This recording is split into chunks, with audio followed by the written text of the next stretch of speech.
যুব ও ক্রীড়া উপদেষ্টা আসিফ মাহমুদ সজীব ভুঁইয়া বলেছেন, সংযুক্ত আরব আমিরাতের সহযোগিতায় দেশের ৮টি বিভাগে ৮টি স্পোর্টস হাব নির্মাণ করা হবে। তিনি জাতীয় ও আন্তর্জাতিক ক্রীড়া দিবস উদযাপন উপলক্ষে আয়োজিত আলোচনা সভায় একথা বলেন। বর্ণাঢ্য র্যালি সহ নানা আয়োজনে উদযাপন করা হচ্ছে জাতীয় ও আন্তর্জাতিক ক্রীড়া দিবস। বিস্তারিত মাহবুবুর রহমানের প্রতিবেদনে। তারুণ্যের শক্তিকে ধারণ করে তারুণ্যের অংশগ্রহণ, খেলাধুলার মান উন্নয়ন প্রতিপাদ্যে সারা বিশ্বের মতো আজ দেশেও পালিত হচ্ছে জাতীয় ও আন্তর্জাতিক ক্রীড়া দিবস ২০২৫। যুব ক্রীড়া মন্ত্রণালয়ের উদ্যোগে প্রতি বছরের মতো এবারও বর্ণাঢ্য আয়োজনে দিবসটি উদযাপিত হচ্ছে। রাজধানীর ওসমানী স্মৃতি মিলনায়তনের সামনে থেকে দিবসটি উদযাপনের আনুষ্ঠানিকতা শুরু হয় বর্ণাঢ্য র্যালির মাধ্যমে। উদ্বোধন করেন যুব ক্রীড়া উপদেষ্টা আসিফ মাহমুদ সজীব ভুঁইয়া।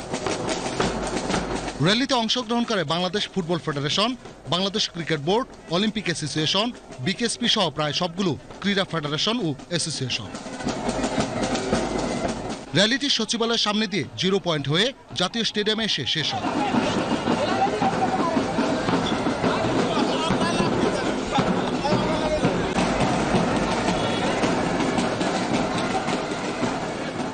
পরে জাতীয় স্টেডিয়ামে অনুষ্ঠিত হয় সুবিধাবঞ্চিত কিশোর কিশোরীদের নিয়ে অনূর্ধ্ব-17 ফুটবল টুর্নামেন্ট।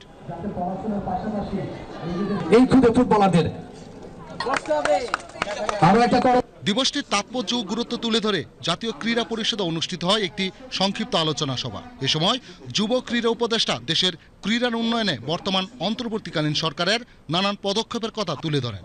এ সময় যুব ক্রীড়া উপদেষ্টা দেশের ক্রীড়ার উন্নয়নে বর্তমান অন্তর্বর্তীকালীন সরকারের নানা পদক্ষেপের কথা তুলে ধরেন।